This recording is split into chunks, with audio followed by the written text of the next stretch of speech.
البرق کے ساتھ میں ہوں بہار حسین۔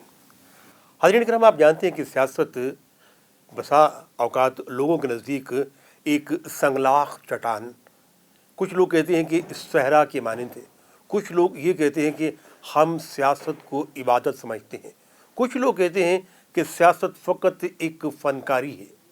ہر سوچ، ہر انداز، مختلف اذہان، مختلف لوگ، مختلف سوچیں ہیں۔ آج میں آپ کی ملاقات جس شخصیت سے کرا رہا ہوں، ان کے نزدیک سیاست ایک عبادت ہے۔ آپ چیئرمین ہیں تحریک صدائے حق کے اور ساتھ ساتھ ایڈیشنل سیکریٹری جنرل ہیں پاکستان تحریک انصاف سے۔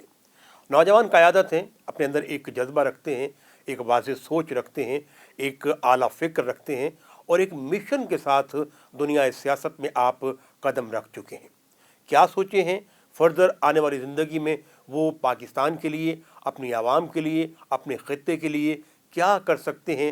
یہ سب کچھ، ان سوالوں کا جواب ہم اسی شخصیت سے لیں گے۔ آپ ہیں عبد المجید گجر صاحب۔ جی جوائے صاحب، آپ کو خوش آمدید کہوں گا اپنے چینل البرق نیوز HD میں۔ اور ماشاءاللہ ایک جواں جذبوں کے ساتھ آپ PTI میں داخل ہوئے، شامل ہوئے۔ تو اس سے پہلے آپ ایک تحریک آلریڈی چلا رہے تھے، تو کس طرح سے اس تحریک اس تحریک سے اس تحریک میں، یا پھر دونوں تحریک ساتھ لے کر چل رہے ہیں؟ بہار بھائی، بہت شکریہ کہ آپ نے مجھ ناچیز کو اس TV چینل پر بلایا۔ ناچیز نہیں، جی، قابل احترام ہے۔ پھر بھی آپ لوگ ہمارے جیسے جوانوں کی یا ہمارے جیسے جو جذبے رکھتے ہیں ان کی ایک آواز بنے ہوئے ہیں، تو آپ بھی قابل جو ہے وہ تحسین ہیں۔ تو مجھے بہت خوشی ہے کہ البرق نیوز نے مجھے موقع دیا کہ میں اپنے جذبات ناظرین تک پہنچا سکوں۔ آپ بیسیکلی میری ایک ذاتی تحریک تھی صدائے حق، تو اس تحریک کا بنانے کا مقصد تھا کہ ہم سرکاری اداروں سے وہ کام لیں جو ہمیں ملنے چاہیے۔ جیسے ہاسپٹل ہیں، میں ذاتی طور پہ ایک آدمی کا علاج کروا سکتا ہوں، 2 کا کروا سکتا ہوں، لیکن اگر ہم مل کر نشتر کے معاملات ٹھیک کر دیں یا دیگر سرکاری اداروں کو ٹھیک کر دیں تو ہم اجتماعی جو لوگوں کو فائدہ دے سکتے ہیں۔ اس سوچ اور نظریے کے تحت میں نے تحریک صدائے حق بنائی۔ مجھے اتفاق ہوا خان صاحب کی تقاریر سننے کا، تو جب میں نے ان کا ویژن سنا، جو باتیں میرے دل میں تھیں وہ ان کی زبان پر تھیں، تو میں نے ان کو دیکھتے ہوئے اپنی تحریک صدائے حق کو بریک لگائی اور خان صاحب کے مشن کا میں حصہ بنا۔ اور میں سمجھتا ہوں کہ میری جو لائف ہے، میں نے جب سے ہوش سنبھالا ہے، اس سوچ، اس نظریے، اس ویژن کا آدمی ہماری سیاستدانوں میں نہ میں نے دیکھا ہے نہ سنا ہے۔ اچھا چوہے صاحب، ابھی آپ نے ایک بات کی کہ آپ نے عمران خان صاحب کی ویژن کو دیکھا کہ فری کرپشن پاکستان۔ آپ کیا سمجھتے ہیں کہ اس وقت پاکستان میں کوئی کرپشن نہیں ہے؟ کوئی صوبہ ایسا ہے جو کرپشن سے پاک ہو؟ ایون دیٹ آپ کی اپنی پارٹی میں بے شمار ایسے لوگ ہیں جو کرپشن میں ملوث ہے اور ان کے خلاف قانونی کارروائی بھی ہو رہی ہے۔ بہت اچھا آپ نے پوائنٹ بہار بھائی، لوگ یہ چیز جاننا چاہتے ہیں جو آپ نے مجھ سے سوال کیا۔ تو میں الحمدللہ بڑے وثوق کے ساتھ کہتا ہوں، دیکھیں خان صاحب کو اللہ دین کا چراغ نہیں ملا صحیح کہ وہ رگڑیں گے اور سب ٹھیک ہو جائے گا۔ صحیح۔ ہمارے مختلف ڈپارٹمنٹس ہیں، ہم بیک وقت سب کا احتساب نہیں کر سکتے، ورنہ حکومت کیا پاکستان ہی گر جائے گا۔ صحیح۔ ابھی سٹارٹ انہوں نے کیا پولیٹیشن سے، اگر ہم بیوروکریٹس پر ہاتھ ڈال دیں تو انہی بیوروکریٹس نے نظام کو چلانا ہے، تو ٹوٹل نظام فلاپ ہو جائے گا۔ لوگ کہیں گے ان سے حکومت نہیں چل رہی، یہ نالائق ہیں۔ تو basically step by step Khan صاحب چل رہے ہیں۔ اداروں کی جو کرپشن ہے وہ مائنرز ہے۔ ٹھیک۔ اگر ایک عام آدمی کو کہیں رشوت دینی پڑتی آج بھی سیم اسی طرح، تو اس کا مقصد یہ نہیں خان صاحب کام نہیں کر رہے۔ خان صاحب ہائی لیول کی کرپشن کو فی الحال سٹینڈ بائی کیے ہوئے ہیں، اور الحمدللہ اس میں انہوں نے بڑی پیش رفت کی ہے۔ ان کو بڑے تھریڈز ہیں غیر ممالک سے بھی اور ادھر سے بھی، ان کے اتحاد جمع ہو رہے ہیں کہ جناب ہم حکومت گرا دیں گے۔ خان صاحب صرف 4 ووٹوں کی برتری پہ حکومت بنائے ہوئے ہیں۔ صحیح۔ اس میں کاف لیگ بھی ہے، اس میں MQM بھی ہے۔ ہمیں مجبوری ہے کہ ہم نے ان کو ساتھ رکھتے ہوئے ان کا احتساب بھی کرنا ہے۔ اگر آج خان صاحب انتہائی اسٹرکٹ فیصلے کرتے ہیں تو بہت مشکل ہوگا حکومت کو چلانا۔ تو ان حالات کو دیکھتے ہوئے خان صاحب جو کر رہے ہیں، میں سمجھتا ہوں اس سے بہتر پاکستان کے لیے حل کوئی نہیں ہے۔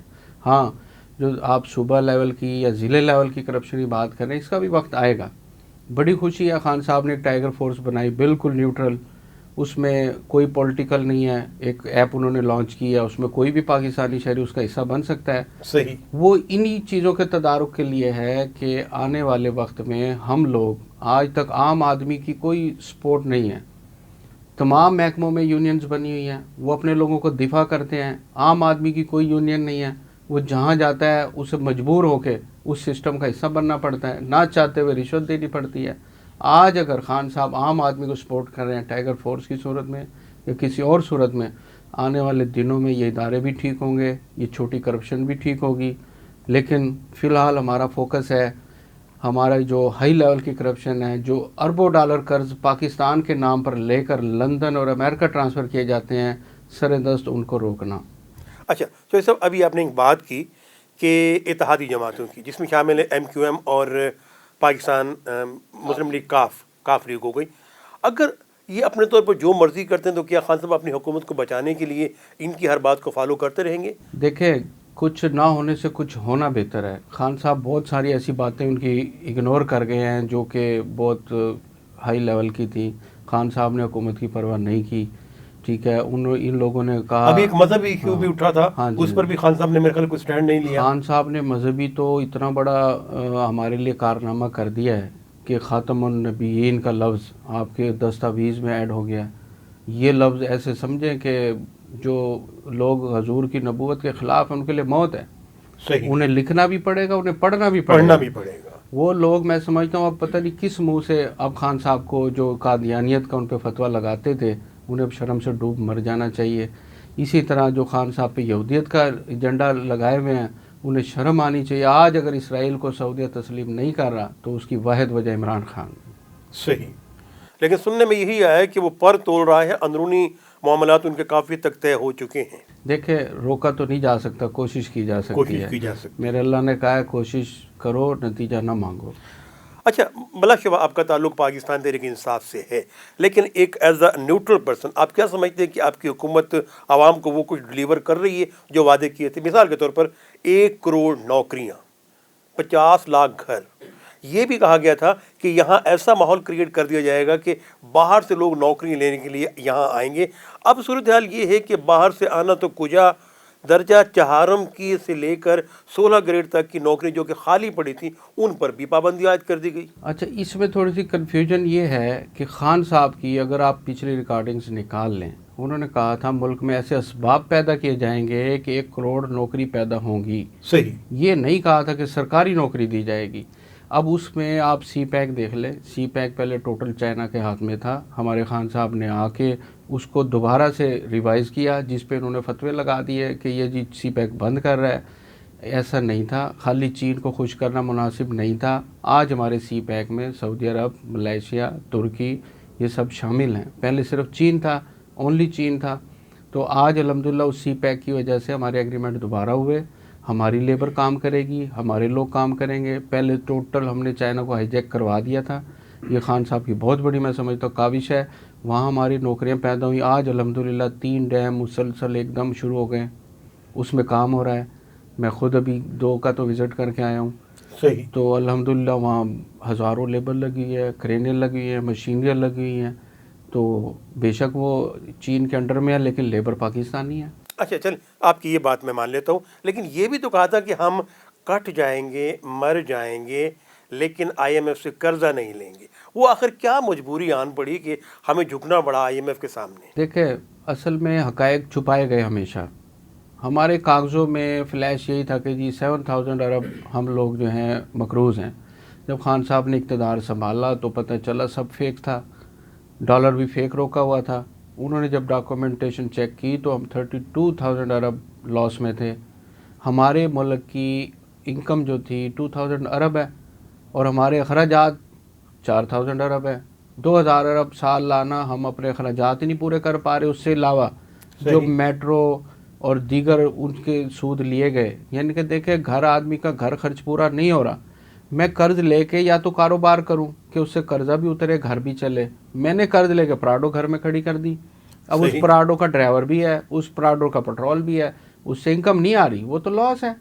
پری پلان ڈبویا گیا ایک دلدل میں, ایک ایٹمی طاقت کو.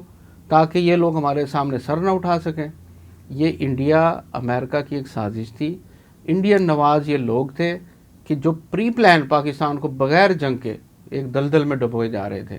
خان صاحب جب آئے ہیں تو مجبوری تھی, گرے لسٹ میں یہ لوگ پہلے ڈال چکے تھے ہمیں, ہم نے اس گرے سے بلیک میں نہیں آنا تھا, مجبوراً ہمیں ان کے کیے ہوئے ہمیں دھونے پڑ رہے ہیں. لیکن آج الحمدللہ آپ ڈاکومنٹیشن چیک کریں, گوگل چیک کریں, ہم نے 4,000 ارب ارائیول انکم لی ہے اس دفعہ, 2,000 پلس 2,000. صحیح. ہمارا ٹارگٹ 5,000 تھا. 1,000 ارب صرف کرونا بیسس کی وجہ سے ہم لوگ ڈاؤن چلے گئے. الحمدللہ آج ہم خوشی سے کہہ سکتے ہیں کہ اس سال جو قرض اتارا ہے وہ ہم نے اپنی کمائی سے اتارا ہے. یہ میں سمجھتا ہوں امریکہ کے لیے, انڈیا کے لیے انتہائی پریشانی کی بات ہے کہ پاکستان نے دلدل سے سر نکال لیا, اور آنے والا وقت ہمارا ایک خوش آئند وقت ہے. آپ سمجھتے ہیں مہنگائی, میں سمجھتا ہوں کوئی نہیں مہنگائی. یہ صرف ہمیں ٹی وی پر لوگوں کا ایک مائنڈ بنایا گیا کہ جی مہنگائی مہنگائی نہیں. آپ 2007 سے اٹھا لیں, چینی 11 روپے کلو تھی, آپ کے پاس نیٹ موجود ہے, گوگل موجود ہے, ہمارے ریٹس نکال لیں. اور اس کے بعد جب نواز شریف گیا 2018 میں تو وہ ہمیں 60 روپے پہ دے گیا. آج اگر 80 پہ گئی ہے تو 11 ضرب 60 آپ سمجھے اس وقت موجودہ ریٹ 95 ہے. جی بالکل ہے, 95 ہے. میں کہہ رہا ہوں 11 سے اگر 60 پر چلی گئی تو وہ 5 گنا بڑھی. یہ تو ابھی 2 گنا بھی نہیں بڑھی, 60 سے 120 ہوگا تو 2 گنا کہلائے گی. صحیح. کون سا دور ہے مہنگائی نہیں ہوئی؟ نواز شریف دور کے اس کے اقتدار میں آنے کے بعد 3 مہینے بعد کیا آپ نیوز اٹھا لیں, تباہی کی مہنگائی, اور جناب ریکارڈ ٹوٹ گئے. جب سے ملک بنا اتنی تیزی سے مہنگائی نہیں آئی. لوگ بھول جاتے ہیں, لوگوں کو ان کی میموریز جو ہے نا سلو ہیں. لیکن میں جو بات کر رہا ہوں آن ایئر, آپ ان کو تصدیق کریں. صحیح. تو صاحب عوام کے نزدیک سب سے پہلی بات یہ ہوتی ہے کہ گھی, چینی, آٹا ضروریات زندگی. چلیں اس کے ساتھ ساتھ ایک اور بات کی, آپ نے کہا کہ جب یہ ڈبل ہوگی تو ہم کہیں گے کہ دگنی ہوئی. جب نواز شریف صاحب گئے تھے اس وقت سونے کو کس ریٹ پر چھوڑ کے گئے تھے, اور آج سونے کا کیا ریٹ ہے؟ دیکھیں سونا ایک عالمی قیمت کے ساتھ چلتا ہے, جس طرح پیٹرول چلتا ہے. جی بالکل پیٹرول چلتا ہے. اب خان صاحب نے ایک دم 50 روپیز کم کیے پیٹرول میں. 127 روپے ڈیزل تھا, 74 پہ آیا. کیوں؟ عالمی منڈی میں کم ہو گیا. اگر وہ برقرار رکھتے تو ہم اربوں ڈالر سرمایہ کماتے, لیکن نہیں, انہوں نے کہا عالمی منڈی میں کم ہے تو انہوں نے کم کر دیا. جب کم کیا تو جی عالمی منڈی میں کم ہو گیا. اب عالمی منڈی میں جب ریٹ بڑھتے ہیں تو خان صاحب نے ریٹ بڑھا دیے. یہ تو ڈپلومیسی ہے نا. اچھا یہ کیا ہے کہ ایک طرف تو ہم کہتے ہیں کہ خبردار کوئی یہاں سے گندم جو سمگل نہیں کرے گا, اور اب صورتحال یہ ہے کہ آپ فلور ملوں پر جا کر دیکھ لیں آٹا غائب ہے. نہیں دیکھیں ہم لوگوں نے اس دفعہ, پہلے گورنمنٹ جو ٹارگٹ تھا ان کا 70 ارب روپے تھا, ہم نے 240 ارب کی گندم خریدی ہے. اس وقت گورنمنٹ کے پاس بہت زیادہ گندم ہے. وہ اس لیے کہ یہ لوگ ہمیشہ بلیک میل کرتے تھے, کل کو شارٹیج نہ آئے. ہم نے ان کے فلور ملوں میں ڈالنے کی بجائے گندم سرکاری خزانوں میں, سرکاری اس میں گوداموں میں سٹور کیا ہے. حالات آپ کو نہیں پتہ, اس وقت انتہائی سیریس حالات ہیں. اس وقت اسرائیل, امریکہ پوری دنیا میں پریشان ہے کہ چین, پاکستان, ترکی, ملائیشیا, ایران کا گٹھ جوڑ نہ ہو. جنگی حالات ہیں. امریکہ کسی بھی وقت انڈیا کے تھرو ہم پہ حملہ کروا سکتا ہے. ہم نے ان جنگی حالات کا بندوبست کیا ہے. جو بار بار مودی کہتا ہے کہ ان کے پاس تو 6 دن کا راشن نہیں ہے, ہم نے اس راشن کو اکٹھا کیا ہے. آنے والا وقت کوئی پتہ نہیں کہاں ہمیں لے کے جاتا ہے. میں سمجھتا ہوں اگر فلور ملوں میں آٹا نہیں ہے تو بہت اچھا ہے. خدا نہ خواستہ جنگی حالات ہوں گے تو انشاءاللہ ہمارے عوام بھوکے نہیں مریں گے, اور یہ گورنمنٹ کا بڑا خوش آئند قدم ہے. اجے صاحب آپ ماشاءاللہ بڑی خوبصورت رائے رکھتے ہیں, اور ان ڈیٹیل آپ بڑی اچھی باتیں کر رہے ہیں کہ ہر چیز کے لیے گوگل موجود ہے, باقی دیگر ایپس موجود ہیں, اور ٹائیگر فورس بھی کام کر رہی ہے. کہیں کہیں ٹائیگر فورس کی کچھ ایسی باتیں سنائی بھی دی ہیں, لیکن وہ آٹے میں نمک کے برابر ہوتی ہے, کوئی مسئلہ نہیں ہے. آپ ہی کے لوگ چیف منسٹر کے بارے میں منفی رائے رکھتے ہیں, لیکن آپ کے جو پرائم منسٹر صاحب ہیں وہ کہتے ہیں کہ نہیں, چیف منسٹر عثمان بزدار صاحب ہی رہیں گے. دیکھیں ہمارے ہاں ہر بات کو نا پازیٹیو کو بھی نیگیٹو پیش کیا جاتا ہے. صحیح. ہمارے 1-2 منسٹر کو خان صاحب نے ہٹایا تو انہوں نے اس کا وہ فتنہ بنایا کہ لو جی انہی میں چور, انہی میں. دیکھیں پہلی حکومت ہے جو بجلی, یہ آٹا اور چینی چوروں کو پکڑ رہی ہے. صحیح اس سے پہلے تو مل کے کھاتے تھے. صحیح صحیح. اگر آج اس نے اپنے ہی بندوں کو پکڑ لیا ہے تو اس پہ الزام لگا رہے ہیں. یہ عجیب سی رائے ہے کہ جو پکڑے اسی کو آپ مجرم بنا دیں, صحیح. جو مل کے کھاتے رہیں وہ ٹھیک ہیں. تو یہ میں نہیں سمجھتا کہ اس بات میں کوئی صداقت ہے. عثمان بزدار صاحب بڑے ذہین اور میں کہتا ہوں بڑے پولائٹ قسم کے انسان ہیں. کون سا ادارہ ہے جو اس وقت درست نہیں چل رہا؟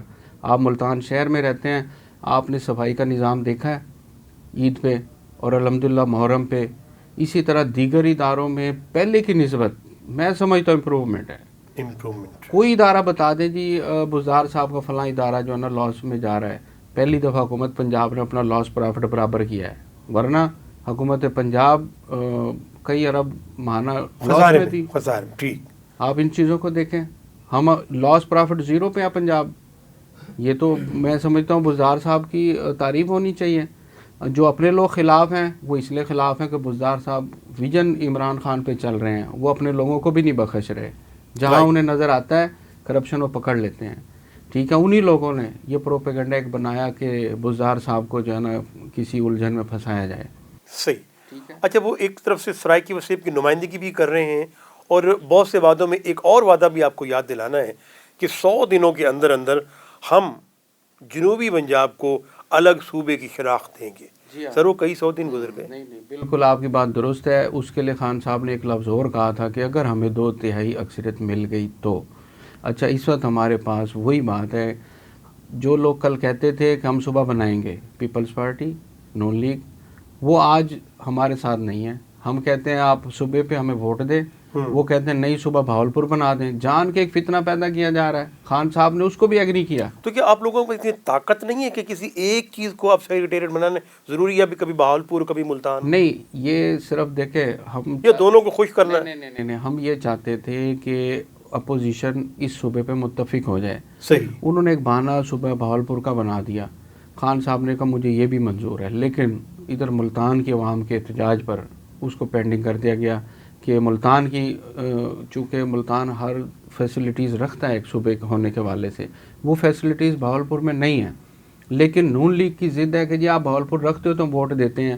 2/3 اکثریت جب تک نہیں ہوگی صوبہ نہیں بنے گا. دیکھیں کل تک ہمارا وفاق تھا کراچی میں, بھٹو دور میں. صحیح. وفاق آ گیا اسلام آباد میں. صحیح. میں کہتا ہوں اپنی عوام سے, اپنے پاکستانیوں سے, جنوبی پنجاب وسیب کے رہائشیوں سے کہ ایک دفعہ صوبہ بن جانے دیں, اس کے بعد آپ دارالخلافہ اس کا چاہے ملتان بنا لیں, ڈی جی خاں بنا لیں, مظفر گڑھ بنا لیں. ابھی ہمیں اپوزیشن کی پازیٹیو رسپانس لینے کے لیے ہماری مجبوری تھی کہ وہ ان کی ضد تھی جی بہاولپور بناؤ تو ووٹ دیتے ہیں. اچھا, آپ میں سے ایک قداور شخص کی کہتی ہے کہ سارے افسران کو بہاولپور تعینات کیا جائے, جبکہ احمد حسین ڈیڑھ صاحب کا کل بڑا ایک زوردار قسم کا پروٹیسٹ تھا کہ اگر سارے ہی ادھر رکھنے ہیں تو میرا استعفیٰ لے لیں. نہیں, ایسا نہیں ہے. بارہا شاہ محمود قریشی صاحب نے کہا کہ میں ملتان کا بیٹا ہوں اور میں ملتان سے وفا کروں گا. انہوں نے ہی یہ جو ویژن تھا اپوزیشن کا بہاولپور کا اس کو چینج کیا, اور انہوں نے ملتان کو جو بھی پنجاب کا ہیڈ آفس بنایا. اس کی سب برانچ بہاولپور ہے. ہمارے سیکٹریز کی جو لسٹ اب جاری ہوئی ہے آپ اسے دیکھیں, وہ میرے خیال 24 سیکٹریز ہیں مختلف محکموں کے, اس میں سے موسٹلی ملتان میں ہیں, چند ایک بہاولپور میں. لیکن اب دیکھیں نا, میں یہ کہتا ہوں کہ آپ ایک دو صوبہ کیوں نہیں بننے دیتے؟ اس ضد میں آپ اپنا ٹارگٹ بھول جائیں گے. لیکن پچھلے دنوں میری ملاقات جو ہے وہ گیلانی صاحب کے ساتھ ہوئی, تو انہوں نے یہ کہا کہ ہم صوبہ بنانے کے مکمل حق میں ہیں, لیکن ان کے پاس تو ساری جتنی نشستیں آپ کو پتہ ہی ہے. اس وقت مین جو ہے وہ پی ایم ایل این کے پاس صوبہ پنجاب میں زیادہ نشستیں ہیں. دیکھیں پیپلز پارٹی بھی ٹی وی پہ کچھ کہتی ہے, بیک گراؤنڈ میں کچھ ہے. صحیح. تو پیپلز پارٹی بھی اگر بھرپور ساتھ دے دے خان صاحب کو, آج بلاول اعلان کر دے کہ ہم جنوبی پنجاب کے ساتھ حق میں ہیں, ہمیں نون کی ضرورت نہیں ہے. آپ کے اندر سے ایک نرم گوشہ یہ بھی کہہ رہا ہے کہ آنے والے وقت میں ممکن ہے کہ پی ٹی آئی اور پاکستان پیپلز پارٹی ایک پلیٹ فارم پہ کام کریں. ایسا ممکن نہیں ہے. ایسا ممکن نہیں. ایسا ممکن ہے. ہم صرف صوبے کے لیے, کہ ان کا بھی نعرہ یہی تھا, صحیح, ہمارا بھی نعرہ یہی ہے. اچھا, آپ کیا سمجھتے ہیں کہ سر آنے والی حکومت آپ کی ہوگی یا؟ میں تو بالکل کہوں گا کہ ہمارے تعلیم میں اضافہ ہوا ہے لوگوں کی. جن لوگوں کو تعلیم ملی ہے وہ خود ہی نہیں اپنے نیبرز کو, اپنی فیملیز کو موٹیویٹ کر رہے ہیں کہ خان ہمارے لیے ایک فرشتہ ہے. میرے خیال میں جو تعلیم یافتہ لوگ ہیں اور ان کی جو ویژن ہے وہ ایک سچا ویژن ہے اور سچ میں ایک طاقت ہے. لیکن جو سب پڑھے لکھے لوگوں کی آبادی پاکستان میں خاصی کم ہے اور دیگر ریشیو جو ہے وہ بہت زیادہ ہے. ہاں لیکن پڑھے لکھے لوگوں کو لوگ سنتے ہیں. ایک پڑھا ہوا انسان تو وہ اپنا میسج کنوے کر سکتے موٹیویٹ کر سکتے ہیں، جس طرح کہ آج آپ ماشاءاللہ میرے حاضرین کو موٹیویٹ کر رہے ہیں. اور بڑے خوبصورت اور نپے تلے انداز میں آپ نے گرافیکلی آپ کو بتایا کہ جناب اللہ ہم نیچے نہیں جا رہے بلکہ ہمارا گراف جو ہے بلند سے بلند ترین سطح پہ جا رہا ہے. ہمیں تھوڑی سی اگر ہم مار کھا رہے ہیں نا تو جھوٹ سے کھا رہے ہیں. ہم یہ اسی طرف آ رہا تھا کہ ہم جھوٹ نہیں بولتے. اچھا جھوٹ نہیں بولتے. جیسے نواز شریف کے لوگ ہیں وہ جو کام خود غلط کر رہے ہیں نا وہ ہم پہ تھوپتے ہیں کہ لو جی وہ چینی خود چرا رہے تھے جی حکومت چینی چور، وہ آٹا خود چرا رہے تھے جی، نہ تو عمران خان کی شوگر مل ہے نہ عمران خان کی فلور مل ہے. صحیح. جو کام وہ خود کرتے ہیں ان کا بیانیہ جو ہے نا وہ بڑا عجیب سا ہوتا ہے اور لوگ اس پر یقین کرتے ہیں. اچھا سزا کے معاملے میں آپ لوگوں کے ساتھ کچھ اور رویہ ہے، دوسروں کے ساتھ اور رویہ. علیمہ خان کی مثال آپ کے سامنے. علیمہ خان کب گورنمنٹ کا حصہ رہی؟ وہ کبھی گورنمنٹ کا حصہ بنی لیکن ہو. وہ پرائم منسٹر کی بہن تو ہے نا. دیکھیں بہن ہے، اگر میں نے زکوٰۃ دی ہے تو اس کی رسپانسبلٹی میری ہے کہ میں نے کیوں دی. صحیح. اور وہ جواب دہ ہے میری، گورنمنٹ پاکستان کی نہیں. اس پہ زکوٰۃ کا اگر کوئی الزام ہے تو دیکھیں زکوٰۃ تو اللہ کا معاملہ ہے. اگر زکوٰۃ اس نے کھائی ہے تو دینے والا اور اللہ دونوں سے سوال کر سکتے ہیں. اگر وہ منسٹر رہی ہو، اگر وہ سی ایم رہی ہو، پی ایم رہی ہو، یا اس نے گورنمنٹ کی کسی بھی شعبے میں مداخلت رکھی ہو تو ہم کہیں گے اسے ملک پاکستان غریب عوام کا مال کھایا. صحیح. اچھا صاحب ایک بڑا چبھتا ہوا سوال ہے جو میں نہیں کر رہا بلکہ اکثر لوگ کہتے ہیں یہ یو ٹرن ٹرمنالوجی کیا ہے؟ دیکھیں اس کو ہم مصلحت کہتے ہیں. ٹھیک ہے. اچھا مصلحت کہتے ہیں. اگر ایک مومن اپنا وعدہ کر کے اس وعدے سے ہٹ جائے تو اسے مصلحت نہیں وعدہ نہیں، حالات کا اندازہ نہیں ہوتا کہ اب میں جا رہا ہوں اس راستے پہ، میں نے سب کو کہا یار ہم نے ادھر سے جانا ہے، یہ شارٹ کٹ ہے، انشاءاللہ ہم جلد پہنچ جائیں گے، ہماری انرجی ویسٹ نہیں ہوگی. صحیح. جب ہم آگے گئے تو پتہ چلا کہ سیلاب آ گیا، ادھر ندی تھی اس کا پل ٹوٹ گیا، اب ہم یہاں سے نہیں جا سکتے تو ہمیں مجبوراً اس کا متبادل لینا پڑتا ہے. یہ ایک مجبوری بن جاتی ہے. اچھا آنے والے الیکشن میں آپ کون سا کارڈ استعمال کریں گے؟ دیکھیں میں تو کارڈ استعمال یہی کروں گا کہ ہماری منزل کرپشن سے پاک پاکستان، نیکسٹ کہ عالم اسلام، جس کے لیے میں سمجھتا ہوں خان صاحب کی کوششوں کو کبھی نہیں بھلایا جائے گا. 5 سال نواز شریف حکومت میں ہمارا وزیر خارجہ ہی نہیں تھا. صحیح. ایران ہمارا دشمن، افغانی ہم ایسے دیکھتے تھے اللہ معاف کرے بھئی ہم نے پتہ ان کے ساتھ کیا ظلم کیا ہے. ملائیشیا ہمارے ساتھ نہیں تھا، ہمارے ساتھ دیگر ہمسائے ممالک خوش نہیں تھے. آج ملک کی تاریخ میں بنگلہ دیش جیسا ملک ہمارے ساتھ ہے. اچھا پی ٹی آئی کے اس پلیٹ فارم پہ آ کر کہیں آپ نے اپنی تحریک صدائے حق کو ختم تو نہیں کر دی؟ نہیں الحمدللہ وہ موجود ہے.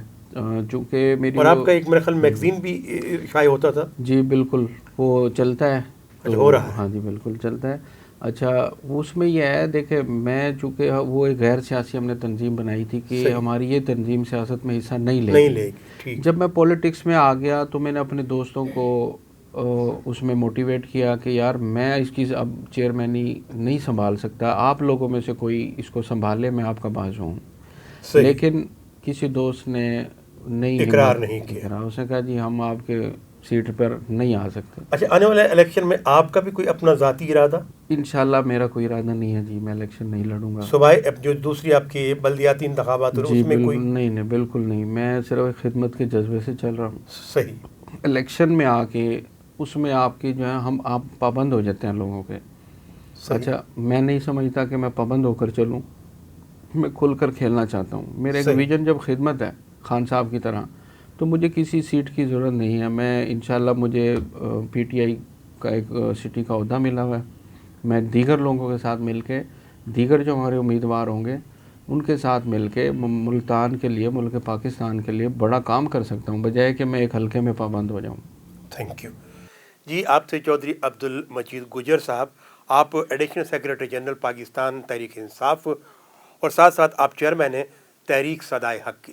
آپ نے اپنی گفتگو میں بتایا کہ اس وقت عمران خان صاحب بحیثیت وزیر اعظم پاکستان کے لیے بہترین انتخاب ہے. خاص طور پہ آپ نے یہ بتایا کہ پاکستان پہلے سے زیادہ ترقی کی پوزیشن پر ہے، اور آپ نے یہ بھی بتایا کہ ہمارا سب سے بڑا مسئلہ یہ ہے کہ ہم جھوٹ نہیں بولتے، ہم سچ بولتے ہیں. مہنگائی کے بارے میں آپ نے کہا کہ مہنگائی کا گراف جو ہے نسبتاً دیگر حکومتوں کے ہمارا ریشیو جو ہے وہ کم سے کم رہی ہے. خاص طور پہ آپ نے بات کی کہ ہم کرپشن فری پاکستان چاہتے ہیں اور اس کے لیے آپ کی جدوجہد جاری ہے. میں چاہوں گا سر البرق کے پلیٹ فارم سے آپ اپنے حاضرین کرام کو کیا پیغام کنوے کرنا چاہیں گے؟ جی بہار بھائی، جیسا کہ الحمدللہ میں نے دیکھا ہے آپ لوگوں کا سیٹ اپ بہت اعلیٰ قسم کا ہے، اور میں سمجھتا ہوں البرق نیوز جس طرح سے ہمارے جذبات لوگوں تک پہنچا رہے ہیں، آپ کا انشاءاللہ بڑا مستقبل شاندار ہے. اور آپ جیسے لوگ جس ٹیم کا حصہ ہوں، آپ کے ایکسپیرینس سے میں ذاتی طور پہ واقف ہوں، آپ جس ٹیم کو لیڈ کر رہے ہوں، میں سمجھتا ہوں البرق اس وقت ہماری ایک خوبصورت آواز ہے، ہماری نہیں، ہر غریب کی، ہر عہدیدار کی، ہر آفیسر کی، اور ہر شہری کی. میں بڑے دعا گو ہوں، اللہ کرے آپ کے اس چینل کو مزید ترقیاں اللہ عطا فرمائے، اور یہ ہم غریبوں کی، مظلوموں کی اسی طرح ہمیشہ آواز بنتا رہے.